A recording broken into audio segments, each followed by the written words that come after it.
여러분들은 오늘 교회에 들어오실 때 문을 열고 들어오셨습니다.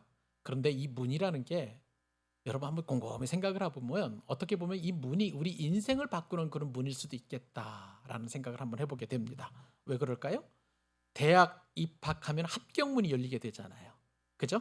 그리고 또 회사에 들어가고 싶은 회사의 문이 열리게 되면 회사의 채용문을 열었다라고 우리가 표현을 하지요. 어디 그뿐입니까?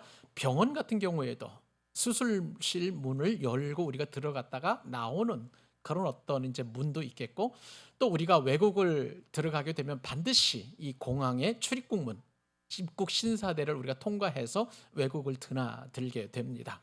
자, 그렇다면 여러분, 어떤 문을 들어가고 어떤 문을 나오느냐에 따라서 우리가 인생이 바뀌기도 하고 새로운 인생이 시작되기도 하고, 혹은 그 문을 잘못 들어가면 우리의 인생이 끝나기도 하는 그 중요한 출발점이 바로 이 문이라고 할 수가 있겠습니다.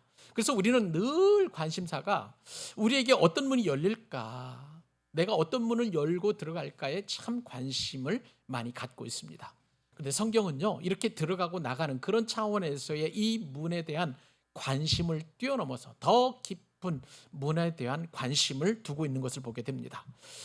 이 문이라는 것이 그냥 통과하는 데에 의미만 있는 것이 아니라, 그 통과한 이후에 어떻게 그 문을 통과한 이후에 우리가 서야 될지, 성경의 관심은 늘 우리에게 여기에 있다는 것을 우리는 좀 염두에 둘 필요가 있습니다.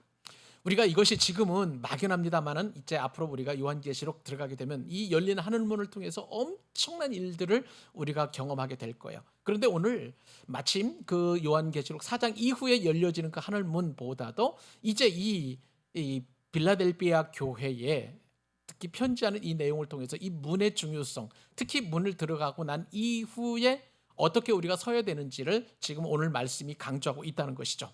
그래서 제가 오늘 설교 제목을 어떻게 정했냐면 문과 기둥 사이라고 정하게 되었습니다. 뭐와 뭐 사이라고요?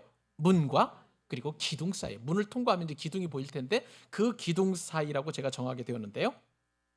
여러분, 이 문과 기둥 사이라는 것은 제목이 참 그 제목이 뭐 서사적이다 내지는 또 아름답다라고 할 수 있겠습니다만은, 그러나 오늘 본문 말씀 우리가 잘 생각해 보면 이제 본문이 보여주는 우리 신앙의 여정이라고 할까요? 또 주님께서 이 문을 통과한 우리에게 어떠한 마음을 가지고 계시는지를 우리가 깨닫게 된다는 것이죠. 여러분, 예수님께서는요, 아무도 닫을 수 없는 문을 여시는 분이십니다. 그리고 그 문을 주님께서는 이제 여시고 난 이후에는 누구도 닫을 수가 없어요. 그렇기 때문에 이 문을 통과해서 우리가 어느 기둥 앞에 서게 될 텐데, 이것을 일컬어서 오늘 본문에서는 이제 이기는 자라고 그렇게 말씀하시는데요. 이 이기는 자에게는 하나님의 성전의 기둥이라고 그렇게 말씀하여 주십니다. 자, 그러면 여러분, 문과 기둥 사이에는 어느 정도 우리가 이제 나름대로 시간이나 어떤 물리적 공간이 있다라고 생각하는데, 이것은 우리가 생각하는 물리적 공간, 시간적 공간이 아니라 거기에는요, 사이에는 어떤 것이 있냐면 빌라델 교회의 어떤 믿음, 빌라델 교회의 어떤 말씀 지킴, 순종, 이런 것이 그 사이에 지키고 있는 거예요. 그래서 일단 우리가, 제가 이제 그 사이라고 하니까 이제 시간적 그다음에 공간적 사이를 그렇게 생각하시게 되겠습니다만은, 우리가 이제 말씀을 오늘도 듣고 다음 주도 들을 거예요. 그러면 이것이 이 사이가 그런 어떤 차이가 아니라는 것을 우리가 알게 될 것입니다. 자, 여러분, 오늘요, 저는 제 개인적으로 볼 때에 우리 교회에서 굉장히 의미 있는 주일이라고 생각을 합니다. 제가 지난주에 창세기 마지막 강해를 하면서 187번째 강의를 했잖아요. 매주마다. 무려 4년 7개월 동안 우리가 창세기 말씀을 통해서 은혜를 받게 되었는데, 이제는 오늘부터 우리가 매주일마다 요한계시록을 통해서 들려주시는 하나님의 음성을 듣게 될 것입니다. 한 절 한 절 하나님께서 무엇을 말씀하시고, 특히 이 요한계시록을 잘못 해석을 하게 된다면 이단들이 그렇게 요한계시록을 비유로 풀이하면서 자기 나름대로 해석을 해나면서 이 요한계시록 풀이에 따라서 신앙이 온전한 신앙이 될 수도 있고 또 이단 신앙이 될 수 있다는 것을 우리가 깨닫는다면, 이 요한계시록 말씀은 정말 복된 말씀, 은혜의 말씀이고요. 이 말씀을 잘 듣게 되면 우리가 복을 얻게 된다는 것, 요한계시록 1장 우리가 말씀을 상고해 보면서 깨닫게 된 것 여러분 기억하실 거예요. 그래서 저는요, 오늘부터 들려주시는 이 요한계시록 말씀이 저와 여러분들에게 있어서 우리 신앙의 새로운 도약을 이루고 또 한 차원 더 높게 주님을 경외하는 그런 차원으로 나갈 수 있기를 간절히 소망합니다. 그래서 여러분, 오늘 말씀을 잘 들으셨으면 좋겠는데, 특별히 제가 묵상한 것이 이제 이 요한계시록 시작하는 그 말씀이 빌라델비오 교회 말씀인 거예요. 여러분, 이 빌라델비오의 교회는 소아시아의 7교회 가운데의 6번째 들려주시는 하나님께서 보내주시는 그런 편지 내용인데요. 그런데 이 말씀을 묵상하면서 제게 굉장히 큰 위로와 소망이 되었어요. 여러분, 빌라델비아 교회는요, 당시 세상에서 영향력이 큰 교회가 아니었습니다. 여러분, 주님께서 오늘 말씀에 따르면 8절 말씀에 따르면 내가 작은 능력을 가지고서도 라고 그렇게 말씀하신 거예요. 그러니까 이 빌라델비아 교회는요, 작은 교회였던 거예요. 작은 능력을 소유한 교회였고요. 그리고 작은 능력을 통해서도 여러분 기억하실런지 모르겠습니다만은 서머나 교회 여러분 기억하시죠? 서머나 교회는 작은 교회였습니다만은 그럼에도 불구하고 예수님께 칭찬만 받은 교회였다는 거예요. 그런데 저는 또 이 빌라델비아 교회도 서머나 교회 못지않게 가장 열악하고 가장 어렵고 가장 작은 교회였습니다만은 놀랍게도 다른 에베소 교회나 뭐 라오디게아 교회나 또 다른 어떤 두바디라 교회나 이런 교회에서는 있지 않은 칭찬 받은 교회라는 거예요. 그렇기 때문에 저는 이 빌라델비아 교회를 묵상하면서 얼마나 큰 위로를 받았는지, 여러분 잘 아시는 것처럼 우리 교회도 개척교회입니다만 큰 능력은 가진 교회는 아니잖아요. 그런데 그럼에도 불구하고 마치 우리 교회를 위로라도 하시는 양, 그렇게 우리에게 이 빌라델비아 교회를 때마침 주신다는 것은 저와 그리고 우리 교회 모든 성도님들에게 큰 위로와 소망이 될 줄로 믿습니다. 그렇기 때문에 여러분, 문과 기둥 사이에서 말씀하시고 우리를 초청하시며 문을 활짝 열어놓으시고 저와 여러분을 축복과 칭찬의 길로 인도하시는 그 주님의 음성을 우리 세미하게 들어보실 수 있기를 바랍니다. 여러분, 이제 오늘은 한 가지 교훈만 우리가 집중적으로 살펴보게 될 것이고요. 다음 주에는 이제 두 가지, 세 번째 교훈 우리가 살펴보게 될 텐데, 여러분 오늘 들려주시는 말씀을 통해서 저와 여러분이 큰 위로를 얻고 승리하고 기뻐하는 귀한 한 날이 될 수 있기를 바랍니다. 자, 그러면 오늘 하나님께서 우리에게 들려주시는 한 가지 교훈은 무엇일까? 한번 우리 살펴보도록 하겠습니다. 그 교훈은요, 여시는 그리스도라는 거예요. 자, 문을 여시는 분은 누구시라고요? 그리스도. 주님께서 여시면, 예수님께서 여시면 아무도 닫을 수 없는 그 문이라는 것이 저와 여러분의 오늘 처음 우리가 생각해 보아야 될 한 가지 교훈이라고 할 수가 있겠습니다. 여러분, 이 편지를 받는 이 빌라델비아 교회는요, 이제 열린 문 앞에 서 있는 것을 오늘 본문사에서 보게 됩니다. 그래서 이 문과 기둥 사이의 그 긴 여정, 그 신앙의 여정이라고 저는 해석을 하는데요. 그 신앙의 긴 여정은 누군가 문을 열어주셔야만 그 여정을 우리가 갈 수 있는 거예요. 여러분, 오늘 본문에 보면 그 문을 여시는 분이 누구이신지, 그리고 또 어떤 성격의 문이신지를 우리가 이해를 해야 하는데, 그런데 이런 우리 궁금증을 가지고 있는 것과 달리 그 문보다도 그 문을 여시는 분이 누구신지를 오늘 본문 우리 7절과 8절인데 그 말씀을 통해서 이렇게 먼저 말씀하십니다. 우리가 읽었던 말씀입니다만 7절과 8절 다시 한번 읽고 주님께 들려주신 음성을 들을 수 있기를 바랍니다. 한 목소리 읽습니다. 빌라델비아 교회의 사자에게 편지하라. 거룩하고 진실하사 다윗의 열쇠를 가지신 이 곧 열면 닫을 사람이 없고 닫으면 열 사람이 없는 그가 이르시되 볼지어다 내가 내 앞에 열린 문을 두었으되 능히 닫을 사람이 없으리라. 내가 내 행위를 아노니 네가 작은 능력을 가지고서도 내 말을 지키며 내 이름을 배반하지 아니하였도다. 아멘. 오늘 편지를 받는 이 교회는 어느 교회냐면 빌라델비아 교회입니다. 빌라델비아 교회의 사자에게 편지하라 라고 이렇게 성경에 기록되어 있는데, 사자는 여러분 잘 아시는 것처럼 목사님이죠. 그 교회의 지도자입니다. 자, 빌라델비아 교회의 그 사자에게 편지하는데, 이 빌라델비아 교회는 어느 곳에 있었었냐면 그때 당시에 소아시아의 헤르모스 강이라고 있습니다. 이 헤르모스 강의 작은 지류인 코가무스 강변이라고 하는 곳이 있는데, 이 강변에 위치한 이 빌라델비아는 어떤 도시냐면 주전 2세기, 그러니까 예수님께서 이 땅에 오시기 약 200년 전쯤에 소아시아의 강국이라고 할 수 있는 버가모라고 하는 그런 어떤 왕국이 있었습니다. 우리가 예전에 살펴본 버가모 교회에 있는 그 왕국을 말하는 거예요.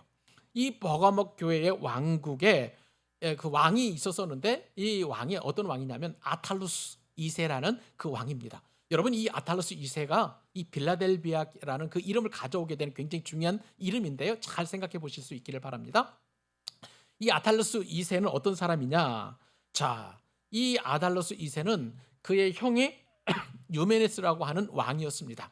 유메네스 2세 동생이 아탈루스 2세인데, 이 버가모 왕국을 통치하는, 그때 당시 통치했던 왕은 이 유메네스 2세예요.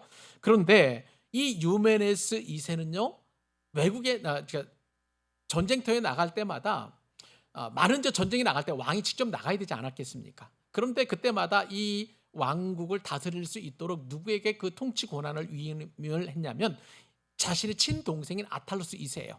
그러니까 아탈루스 2세는 군사적으로나 또 법적으로나 아니면 아주 그 통치하는 그런 지혜가 충만했기 때문에 마음을 놓고 전쟁터에 나가서 전쟁을 할 수 있었습니다.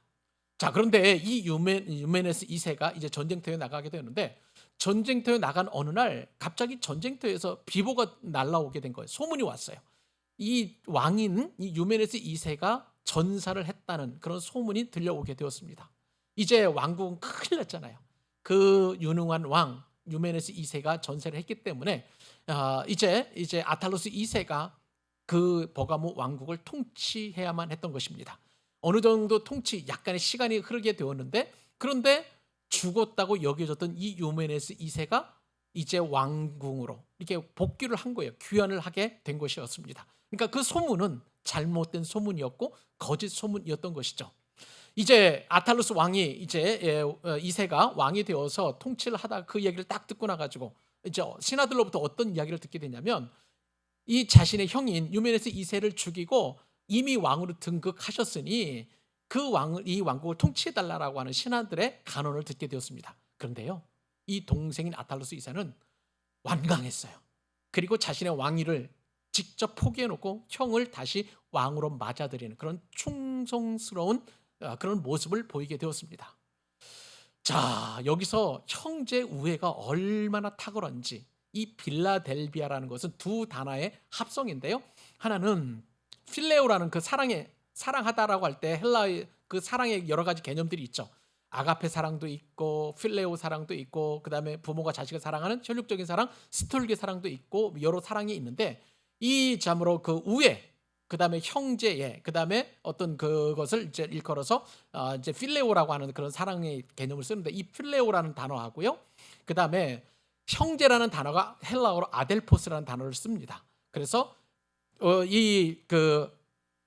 그 형제 사랑이라는 그 의미에서 필라델포스, 그래서 빌라델비아는 원래 그 헬라식 이름은 필라델포스입니다. 그래서 형제 사랑이라는 아름다운 이름을 갖게 된 것이 이 빌라델비아인 것이죠. 원래 영어 성경에 보면 필라델피아라고 하는 그런 이름으로, 필라델포스라고 하는 그런 이름으로 번역되어 있는 것을 보게 되는데, 여러분, 필라델피아 혹은 필라델포스 하면 우리가 떠오르는 도시가 있죠. 미국의 저 유명한 펜실베니아주의 최대 도시가 바로 이 필라델피아인데, 이 필라델피아가 바로 이 빌라델비아의 이름을 가져다가 쓴 그런 도시라고 할 수가 있겠습니다.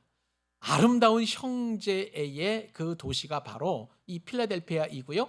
이 형제들의 아름다운 사랑을 일컬어서 이제 도시 이름을 짓게 되었고, 유메네스 2세가 통치한 이후에 죽고 난 다음에 자기 아들에게 이 왕국을 물려준 것이 아니라 형인 유메네스 2세를 사랑했던 동생인 아델포스 2세에게 그렇게 이 나라를 맡기게 되었다는 것을 보게 될 때에, 형제 사랑이라는 아름다운 이름이 바로 이 빌라델비아라는 그 이름 가운데 들어있는 것을 보게 됩니다. 지도를 보시면은요, 이 빌라델비아가 이렇게 위치해 있습니다. 소아시아에 우리가 7교회 편지를 받는 교회 가운데에 가장 내륙에 있는 그런 도시라고 할 수가 있겠죠.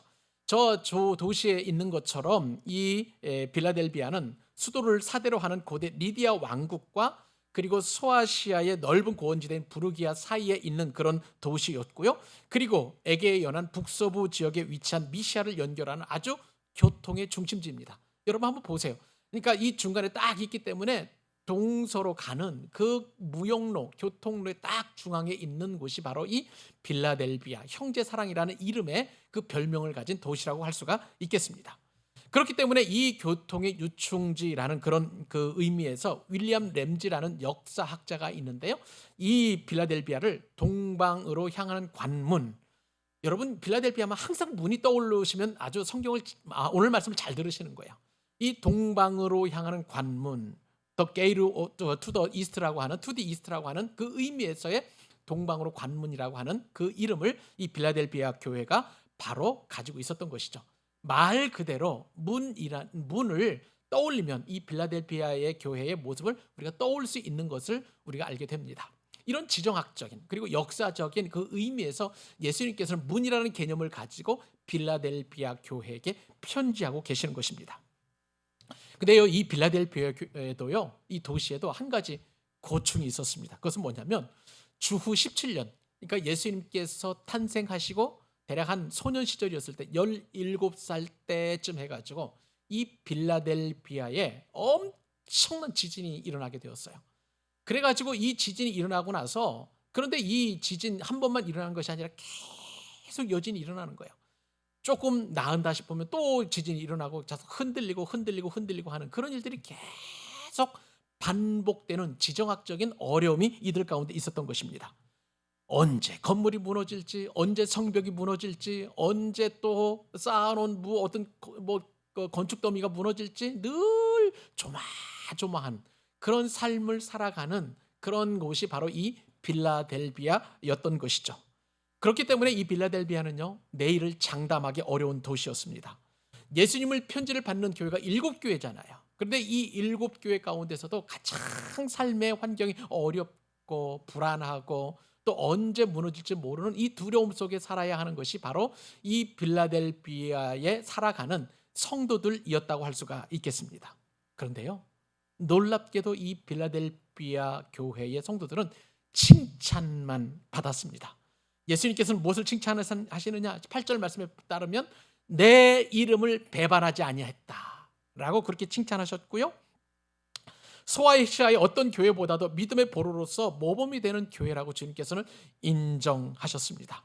자, 그래서 예수님께서는 두 가지 약속을 이 빌라델비아 교회에 주시는데, 하나는 어떤 약속이냐? 8절에 보면 내가 내 앞에 열린 문을 두었으되라고 하는 그런 약속이었습니다. 그러니까 빌라델비아 교회는요, 문을 항상 이제 향하고 있는데 열린 문을 두었다는 거예요.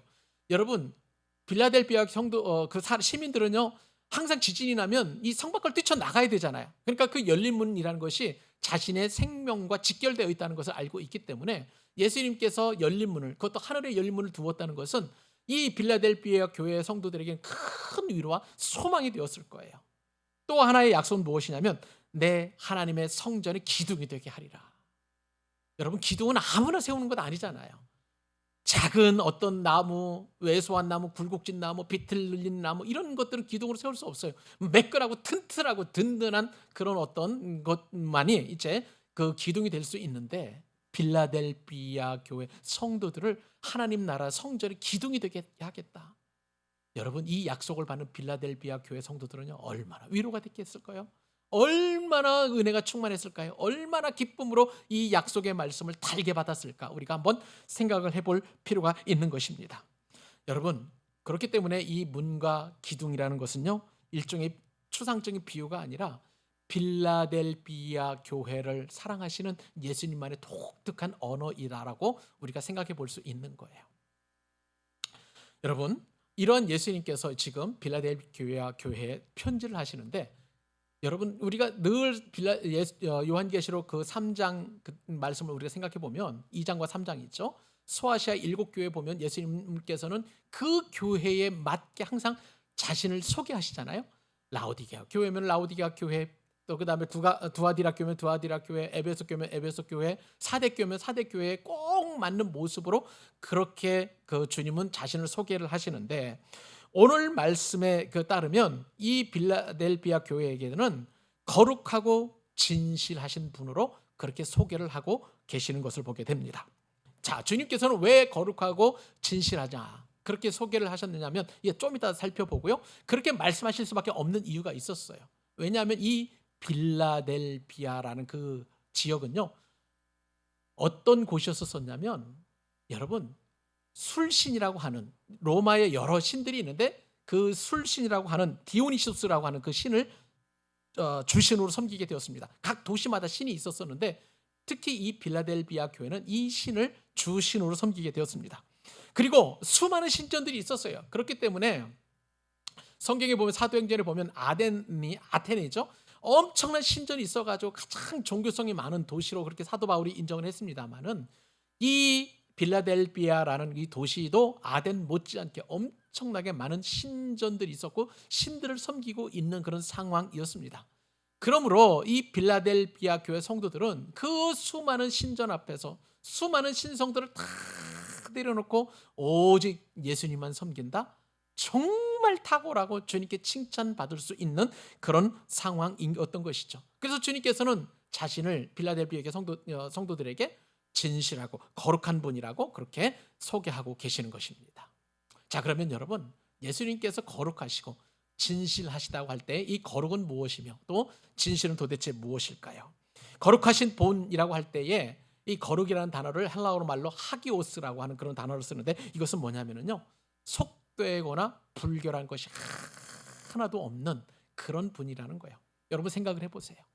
빌라델비아 가는 곳곳마다 거리거리마다 신전이 있고 그 신전에게 바치는 그런 어떤 제물들이 막 있고 그 향을 피워가지고 냄새나는 그 향이 진동하고 있는 그 도시, 우상이 섬겨지고 있기 때문에 얼마나 음란하고 그리고 또 참으로 정결치 못한 그런 도시였겠습니까? 그런데 주님께서 빌라델비아 성도들에게 거룩하신 분이다, 그렇게 소개하고 있는 거예요.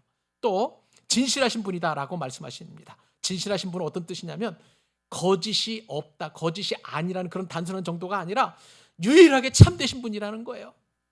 생각을 해보세요. 그 수많은 신들, 사람들이 그 신을 경배하는 이유가 무엇입니까? 내 소원을 들어달라고, 나의 건강, 나의 취업, 그리고 나의 어떤 그 사업, 그리고 내가 가지고 있는 어떤 그 재물이 더 불어나는 것, 이런 모든 것들을 들어주기 위해서 달라고 그렇게 그 우상 앞에 절하는 것 아니겠어요? 그런데 이 오늘 빌라델비아 교회 성도들에게 나타나신 그 예수님은 어떤 분이시냐? 나는 거룩한 존재다, 나는 순전하다, 그 수많은 거짓 신들에 비해서 나는 정말 참된 하나님이다 라고 그렇게 성도들에게 말씀하고 계십니다. 사랑하는 여러분, 여러분 각자에게도 여러분 각자의 상황과 형편에 꼭 맞는 모습으로 주님께서 찾아가시기를 간절히 소원합니다. 건강이 없는 우리 성도님들 계시잖아요. 나는 건강한 자이다, 건강을 주는 자이다. 얼마나 우리가 위로가 되겠어요? 아멘? 내가 어떤 일을 좀 섬기고 싶어요. 그런데 내가 능력이 없어요. 나는 너에게 능력을 주는 하나님이다 라고 그렇게 여러분들에게 찾아가서 말씀해 주신다면, 내게 능력 주시는 자리에서 내가 모든 것을 할 수 있느니라고 여러분들도 고백할 수 있게 될 줄로 믿습니다. 주님은 지금 그렇게 선포하시는 거예요. 그런데 제가 더 은혜를 받았던 것은 뭐냐면요, 거룩하고 진실하신 그분께서 열쇠를 하나 가지고 계세요. 어떤 열쇠냐면 다윗의 열쇠라는 것입니다. 여러분, 이것은요 정말 엄청난 축복이에요. 엄청난 축복입니다. 자, 여러분, 이 열쇠라는 것은 헬라어 말로 클레오라는 단어를 쓰는데, 이것은 여러분 상상할 수 있는 최대의 한번 열쇠를 상상해 보세요. 자, 여러분들이 가지고 있는 열쇠, 쇳대, 옛날 말로 쇳대라고 하는데 그 쇳대 한번 생각을 해보세요. 어떤 쇳대가 있나요? 자, 여러분 집 이렇게 요즘은 대부분 다 그 디지털 도어라고 쓰기 때문에 번호를 하잖아요. 근데 여러분들이 상상할 수 있는 열쇠, 그거보다 가장 큰 열쇠가 바로 오늘 본문에 나오는 이 클레오예요. 왜냐하면요, 이 클레오라는 것은 어깨에 메고 다닐 정도의 엄청나게 큰 열쇠를 말하는 것입니다. 이것이 이제 성경에 나오는 그런 말씀인데, 구약 성경에 나오는 말씀인데요, 다윗의 어깨에 이 열쇠를 맨다는 것은 우리가 성경 말씀을 좀 이해할 필요가 있는데, 그 열쇠가 굉장히 중요한 열쇠인데, 어디에 그 말씀이 나오냐면 이사에서 말씀에 나와요. 이사에서 우선 22장 22절 읽고 이 말씀을 설명을 해드리도록 하겠습니다. 한번 같이 한번 읽어주실래요? 자, 시작. 내가 또 다윗의 집의 열쇠를 그의 어깨에 두리니 그가 열면 닫을 자가 없겠고 닫으면 열 자가 없으리라. 아멘. 여러분, 이 말씀을 쓰신 분이 선지자가 누구예요? 이사야예요. 근데 이사야가 사역하던 시기의 왕은 누구냐면 유다의 히스기야 왕 때입니다. 근데 이 히스기야가 어떤 한 사람을 이제 이 쇠대를 맡겼어요. 열쇠를 맡겼는데 누구에게 맡겼냐면 이방인 셈나라고 하는 그런 사람에게 이 열쇠를 맡기게 되었습니다. 셈나는 이방인인데 그럼에도 불구하고 이제 히스기야의 눈에 들어서 왕궁의 재정을 관리하고 그리고 궁궐을 출입하는 모든 자를 통제할 수 있는 권한을 주게 되었던 것입니다. 자, 그러면서 이 셈나가 자신이 어깨에 이 큰 열쇠를 가지고 다닌다면 나는 왕의 명령을 받고 당신들의 출입을 통제할 뿐만 아니라 국가에 있는 창고의 재정을 책임지는 사람이다라는 그런 표시를 우리가 알 수 있는 거죠. 그것은 왕의 권세와 그 다음에 출중한 능력과 모든 것이 가능한 그런 것들을 그 힘과 그런 것들 권세를 가지고 있는 그런 표현이라고 할 수가 있는 것입니다. 그러니까 이 열쇠를 어깨에 맸다는 것은 그만큼 강권적으로 그리고 능력을 가지고 있다라는 많은 사람들이 추앙할 만한 그런 직위와 직분이라고 할 수가 있는 거예요. 그런데요, 이 셈나가 그 강력한 권세를 자기를 위해서 사용합니다. 재정을 빼돌려 가지고요, 자기가 착복을 하고 그리고 사람들로부터 출입을 통제하면서 그 어떤 예를 들어서 이렇게 상납금을 받는다든지 해가지고 자신을 자꾸 축적하고 재산을 축적하는 일에 이 권세를 사용하게 되는 거예요. 그러니까 자신의 사욕과 사리 사욕을 위해서 자신의 권세를 사용하는 것을 보게 됩니다. 그 엄청난 권세를 사적으로 이용한 인물이 바로 이 셈나예요. 그래서 그 이야기가 히스기야 왕에게 전달되게 되었고 히스기야 왕은 셈나를 축출시키고 그리고 누구를 열쇠를 맡겼냐면 엘리야김이라는 사람에게 이 열쇠를 맡기게 되었습니다. 근데 여러분, 이 열쇠는요 그냥 열쇠가 아니었어요. 특별히 오늘 말씀에 따르면 이 열쇠의 그 권세와 능력을 다윗의 어깨에 짊어지게 했다는 거예요. 다윗의 어깨에 짊어지게 함으로 말미암아서 그 권세는 엘리야김에게만 끝나는 것이 아니라 예수님께서 그 어깨에 이 엄청난 권세의 열쇠를 짊어짐으로 말미암아 이 예수님께서 닫으면 열 자가 없는 것이고요. 그렇기 때문에 열면 닫을 자가 없다라고 지금 본문에서 말씀하고 계시는 거예요. 이해가 되시죠? 그렇기 때문에 이 다윗의 열쇠를 가지고 계신다는 것은 천국 문을 주님께서 닫으면 열 자가 없는 것이고 전국 문을 주님께서 닫으면 열면 닫을 자가 없다는 것을 우리에게 말씀해 주고 계시는 거예요. 결국은 그 하나님께 이르는 유일한 길, 천국 문을 여실 수 있는 유일한 분은 누구세요? 예수 그리스도라는 것을 이 빌라델비아 성도들에게 지금 말씀하고 계시는 것입니다. 사랑하는 여러분, 이 예수님께서 저와 여러분의 천국 문을 활짝 열어주신 줄로 믿습니다. 지금도 수많은 사람들이 자기가 재림 예수라고 하는 거예요. 내가 하늘문을 열 수 있다고, 하늘문을 연다라고 그렇게 이야기합니다. 이단들도 그렇고요. 그리고 또 심지어는 타락하고 교만한 어떤 설교자들도 그런 이야기를 할 때가 있는데 아니에요. 절대 천국문을 여실 수 있는 분은 오직 예수 그리스도 한 분뿐이심을 여러분 믿으시기 바랍니다. 그렇기 때문에 내가 곧 길이요 진리요 생명이니 나로 말미암지 않고는 아버지께로 올 자가 없느니라. 오직 예수님만이 하나님께 이르는 천국문을 여실 수 있는 유일한 분이심을 말씀하시는 거예요. 그렇기 때문에 오늘 말씀 보실래요? 8절 말씀 다시 한번 읽어보십시다. 자, 시작. 볼지어다 내가 내 앞에 뭐를 두었어요? 열린 문을 두었어요. 두신 분이 누구이십니까? 다윗의 열쇠를 가지신 예수님께서 문을 두셨으니 능히 닫을 사람이 없으리라. 믿으시면 아멘. 주님은 빌라델비아 교회에 열린 문을 열어두셨습니다. 우리 광교 사랑의 교회 모든 성도님들에게도 문을 열어두신 줄로 믿습니다.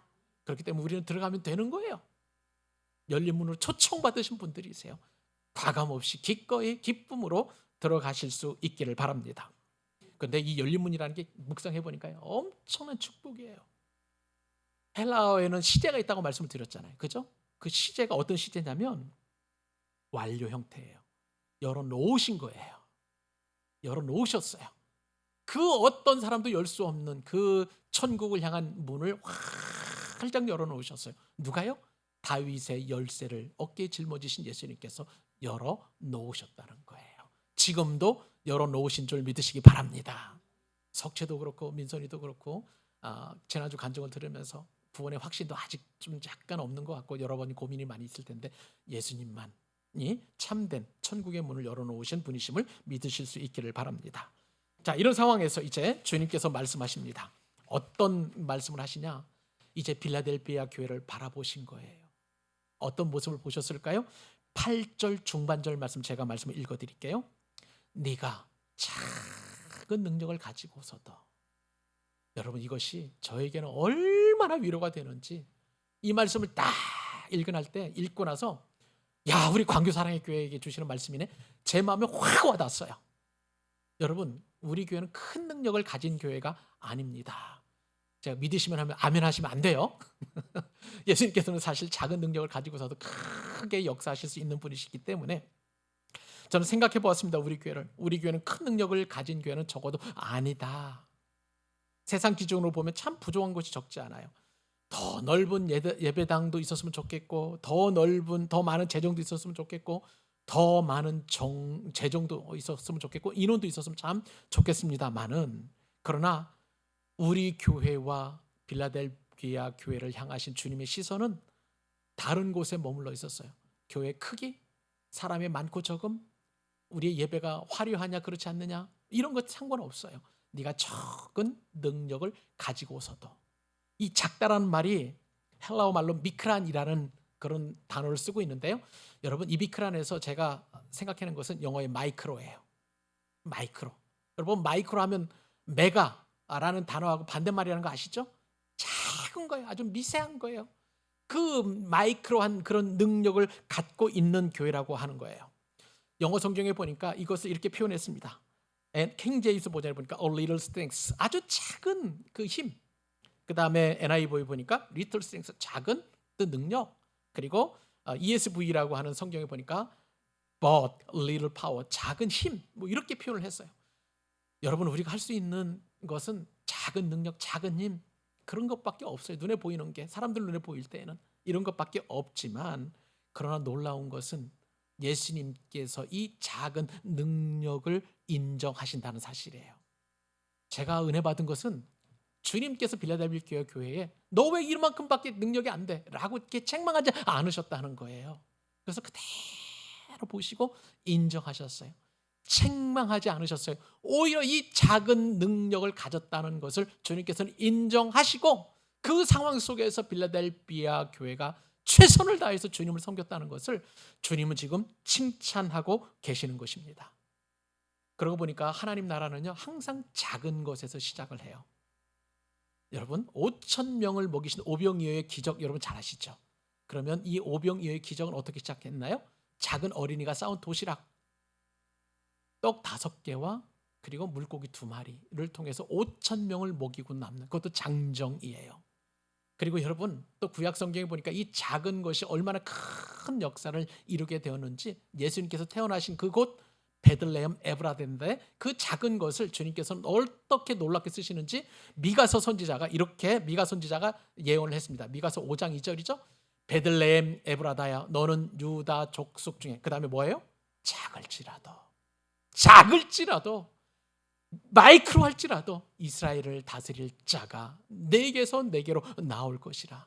그의 근본은 상고에, 그리고 그 근본은 영원에 있느니라.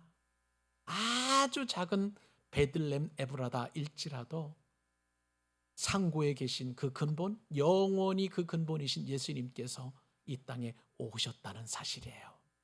그러므로 여러분, 우리의 크고 작은 능력은 주님께는 별반 상관이 없는 줄 믿으시기 바랍니다.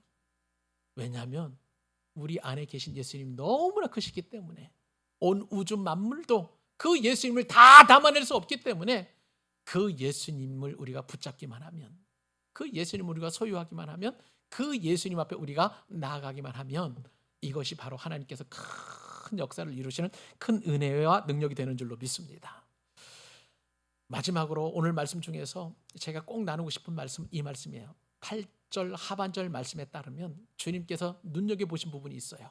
자, 같이 한번 읽어보십시다. 시작. 내 말을 지키며 내 이름을 배반하지 아니하였.